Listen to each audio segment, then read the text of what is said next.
बच्चों आज हम लोग एक क्वेश्चन करने जा रहे हैं जो कि एज्यूम मेथड से उसको हम लोग सॉल्व करेंगे।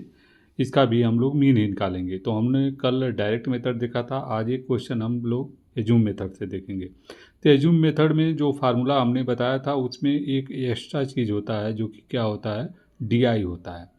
तो इसके लिए फर्स्ट हमको ये क्वेश्चन दिया गया, percentage of the female teacher और नंबर ऑफ द स्टेट, किस स्टेट में फीमेल टीचर कितनी हैं ये दिया गया है। 15 से 25 6 हैं, 25 से 35 11 है, 35 से 45 7 है, 45 से 55 4 हैं, 55 से 65 4 हैं, 65 से 75 2 हैं और 75 से 85 के ना 1 है। तो ये चीज़ हमको क्वेश्चन में दिया रहेगा। अब ये जूम मेथड का हमारा फार्मूला क्या होता है कि x bar equal to A plus summation of F I into D I. Direct method में summation of F I into X I होता है, यहाँ पे क्या होता है F I into D I होता है, divide by summation of F I.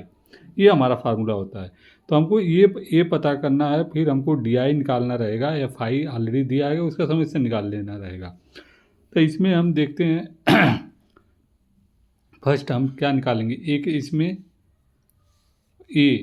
ए हम फर्स्ट क्या निकाल रहे हैं, एक्स आई निकाल रहे हैं। एक्स आई कैसे निकलता है ये ऑलरेडी हम लोगों ने पिछले क्वेश्चन में भी देखा है कि एक्स आई कैसे निकालते हैं। Upper limit plus lower limit divide by 2 होता है। तो यहाँ पे हमारा लोअर लिमिट 15 है, अपर लिमिट 25 है, दोनों को ऐड करेंगे 2 से डिवाइड कर देंगे तो हमारा जो आएगा वो हमारा क्या हो जाएगा, एक्स आई हो जाएगा। अब एक्स आई निकल गया, इसका आ जाएगा हमारा कितना आ जाएगा 20। अब 15 प्लस 25 को ऐड करेंगे 40 हो जाएगा, 40 से 2 को डिवाइड करेंगे 20 हो जाएगा। इस तरह से इसको निकाल के सभी का एक्स आई निकाल लिए। अब डी आई हमारा कैसे निकलेगा, डी आई हमारा क्या होता है कि एक्स आई माइनस ए होता है। अब कौन सा ए होता है, अब यहाँ पे हम देख रहे हैं कि 20 30 40 50 60 70 80। अब ये इसमें देख रहे हैं कि ये 3 ऊपर है 3 डाउन में है, मिडिल वाले को हमने जस्ट इसमें एज्यूम कर, इसलिए एज्यूम मेथड है, इसमें एज्यूम कर लिया कि ये हमारा जो ए है ये 50 है। तो इस तरह से अगर आता है, अगर मिडिल ऑलमोस्ट मिडिल वाले को आप एक ए एज्यूम कर लेना। तो यहाँ पे हमने 50 को ए एज्यूम कर लिया, ए हमारा 50 हो गया। और डी आई कैसे निकलेगा, एक्स आई माइनस ए। तो यहाँ पे इसलिए हमने लिख दिया एक्स आई, ए की वैल्यू 50 आ गई माइनस 50। अब इसमें क्या हो गया, एक्स आई हमारा 20 है और ए की वैल्यू 50 है। तो ये हमारा आ जाएगा, अगर सब्ट्रैक्ट करें माइनस 30 आएगा, माइनस 20 आएगा, माइनस 10 आएगा, ये 0, 50 माइनस 50 0 हो गया। इसी को हमने एज्यूम किया है, यहाँ पे 0 हो गया, ये 10 आ गया, ये 20 आ गया, 30 आ गया।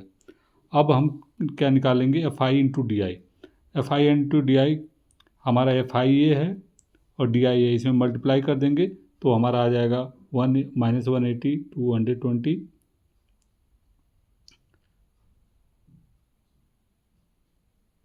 ये माइनस में आएगा आपको क्योंकि यहाँ पे डी आई माइनस है, ये भी हमारा माइनस में रहेगा, 0 रहेगा, ये 40 रहेगा, ये 40 रहेगा, ये 30 रहेगा। अब हमको क्या निकालना है, समेसन ऑफ एफ आई निकाल लेंगे जैसे पिछले क्वेश्चन में किए थे। अब summation of F I into D I निकालेंगे, सभी को ऐड कर लेंगे। ये माइनस 360 आ रहा है, ये 35 आ रहा है। अब फार्मूला क्या होता है कि x bar equal to A plus f summation of F i d i divide by summation of F i. तो ए की वैल्यू हमारा 50 है, summation of F I into D i क्या है माइनस 360 डिवाइडेड बाई 35। तो 35 अगर इसको solve कर रहे हैं तो हमारा आएगा, आ रहा है 39.71। ये हमारा आ रहा है, ये मीन की वैल्यू आ रही है, जो एक्स बार जिसको बोलते हैं या मीन, ये हमारा एज्यूम मेथड से आ गया। तो एज्यूम मेथड से एक हमारा एक्स्ट्रा जो होता है वो डी आई होता है। तो होप आप लोग अंडरस्टैंड हुए। प्लीज़ वीडियो को लाइक करिए, चैनल को सब्सक्राइब करिए और शेयर करिए। Thank you.